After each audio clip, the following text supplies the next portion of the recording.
Hey, what's up guys? PS5 launch day owner here. Welcome back to another video. Yeah, that was a hard flex, and if you didn't get one, I'm sorry. But I do want you to know that they went live on Amazon earlier today, and I didn't buy another one.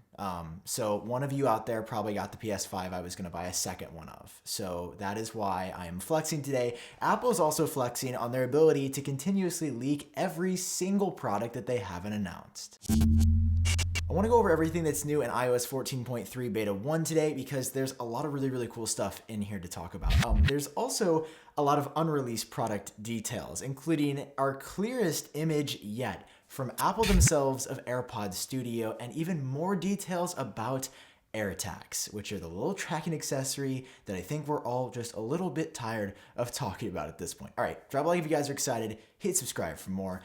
First off, I actually want to start off with the image of AirPods Studio, which was obtained courtesy of 9to5Mac, who was, taking their little paws like the gophers. That sounds mean. I love 9to5Mac, but they dig around a little bit, and that's quite frankly what gophers do. I think these look weird.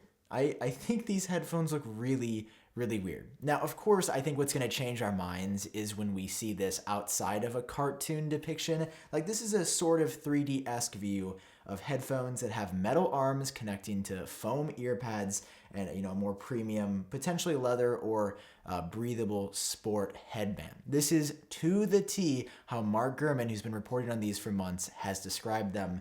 And I mean, this icon lines up exactly with what we've heard. It even looks pretty similar to Jon Prosser's own images of what he has seen from AirPods Studio. This icon though, just, I don't have the greatest confidence in the design yet. Like, the design has already been on the rocks from what we've seen, but don't worry, you won't have to be either, super excited or depressed about these for a while, because apparently, even though the icon is in here, if you're like me, that would lead you to believe that these are coming very soon. Apparently, AirPods Studio are not coming this year. They are pushed until March of 2021. That is our latest update courtesy of Jon Prosser, who is around 75 to 80% accurate. So we got some time.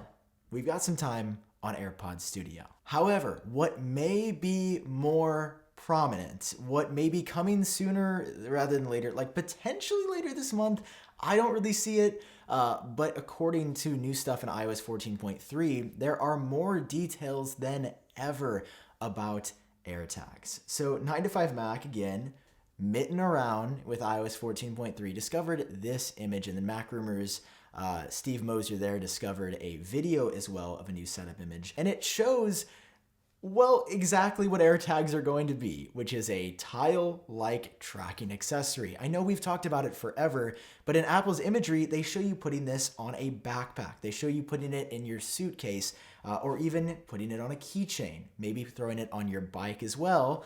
And there's also AirPods Studio present in one of these images, which I believe will have some form of Find My tracking built in. Stack this on top of the fact that Love to Dream said that AirTags are coming soon. So maybe Apple just didn't want to present them at the Mac event. And I mean, the fact that iOS 14.3 is probably coming as soon as later this month or early December, like, I know nobody's going anywhere, and I know there's more lockdowns than ever, and I'm sorry to break the fourth wall and bring us all back to reality, but people really aren't traveling right now, nor should you be, because there is a virus in the world. So does it even make sense for Apple to release AirTags right now? No, but I still feel like AirTags have a function for the people that are still going into the office or even locating things around your home. And like a stocking stuffer, I just feel like AirTags would be the perfect, little gift to give out to people. I was thinking about, literally giving AirTags to a lot of people as a gift. It would be just small enough, but maybe just handy enough. So I don't know where AirTags stand, but I do not see AirPods Studio launching this year. I really do think those are coming next year. I do, however, I believe there's a decent chance still that AirTags come out. And I know, listen, how many times have you heard me say that I think they're just around the corner? I don't know.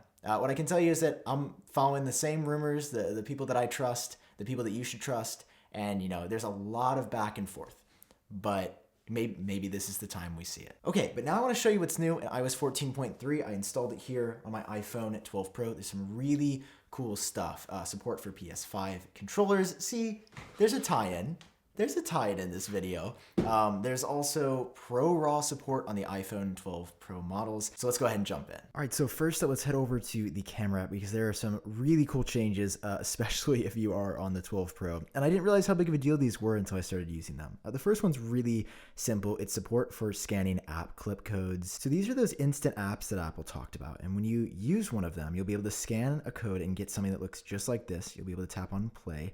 And literally in seconds, you're in a game. Like, it's actually pretty amazing what Apple's done here. And I have seen zero support now, probably because like the real world is, not at fully functional operation now, but it's like a good time. Like, you can play instantly. Like, this is not an app, guys. This is an app clip. And you can see that it actually does show up in your app library. It shows up just like that under your recently added. And then you can go back and play it anytime. Now, usually it's just a demo. It's not going to be a full game, but like the performance, kind of insane. Like, app clips are cool, and now the camera app supports them. And something else that the camera app supports on iPhone 12 Pro exclusively, you can check if you go to settings, camera, and then formats.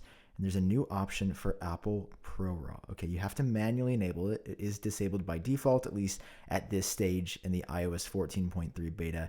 When you turn it on, you get a brand new option inside of the camera app. Now you can see it's still disabled, but if we look at it a little bit closer, when you tap on it, it does disable live photos. So RAW and live photos, unfortunately, do not work consecutively. So what shooting in RAW does is give you a lot of extra data. Like, that's the simplest way I can put it. I don't really consider myself to be a photographer, maybe an amateur photographer. I'm working on it. And I actually just shot around my house. I took a couple images. One that I want to highlight in this video to show you what RAW does is this one right here. Like, off the bat, the only difference between the RAW photo and the non-RAW photo, the standard iPhone 12 one, is that the RAW kind of looks brighter, right? Maybe you can argue you can see the detail. I couldn't really see it off the bat, but RAW adds tons of extra data points to mess with, and you can specifically notice it when you start editing things. Like, I don't know, the original photo, when I start to drag around the brightness and move it around, I don't know, to me it looks really bad really fast. Like, I'll try to make it look okay, and you can, but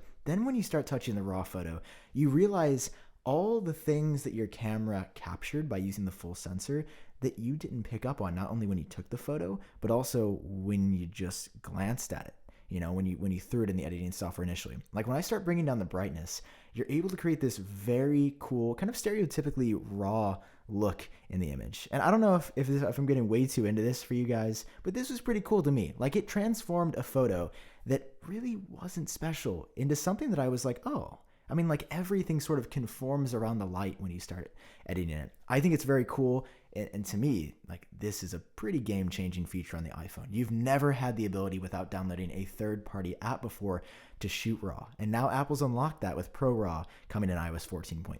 Next up, for those of you that may have been busy at home during quarantine, there is a new pregnancy section inside of the Health app with a very nice description of what a pregnancy is. If you guys are curious, so, maybe Apple was like, everybody's stuck inside. Maybe it was the best time for this feature to ever be added. Next up, iOS 14.3 adds support for the new PlayStation 5 controller as well as Luna controllers, so you can play all of your favorite games, Apple Arcade or not, using the new controller, which is very cool. Like, honestly, Apple's usually pretty sluggish to add, third-party support, but like day one of the PlayStation 5 being released, you can get a beta that supports the new controller, which is incredible. I wasn't able to test this just yet, but according to 9to5Mac, during setup, you will be prompted to download third-party apps, which is quite convenient as antitrust cases for Apple being arguably anti-competitive start to stack up with the App Store maybe being too locked down.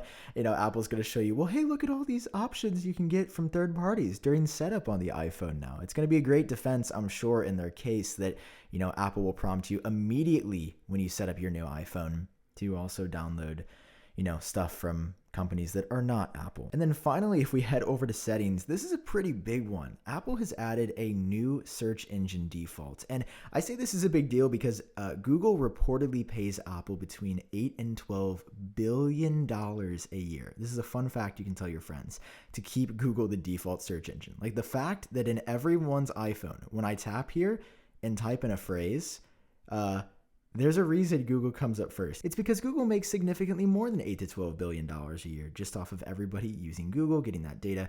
So Apple's added a really cool new one right here, where every time you search, I think it contributes to part of a tree or a full tree being planted. So if I type in, the mothership out here, let's type in iupdate on Escocia. It kind of just looks like a rundown Google, and it is a little bit slower, but I will tell you, when it pulls up YouTube near the top, I am very, very happy with that. So this is cool. When you go to the homepage, it tells you a little bit more about them. Basically, like every second, trees are being planted, and you can read more about them. You can go to their FAQ right here. It's pretty dope. And honestly, mobile seems faster than on the computer, and their privacy focus as well, similar to DuckDuckGo. And that will wrap up what's new in iOS 14.3 so far. But keep in mind, this is only the first beta, so I'll keep you updated on my website and elsewhere when new features are added. But let me know what you are most interested in down below and what you think about those icon leaks. I mean, this has been kind of wild. It's been a very wild update. And, this is iOS 14.3. Things just keep on rolling. All right, hope you guys are doing well. Thanks for watching. Drop a like if you enjoyed. Hit subscribe for more, and I'll catch you in my next video.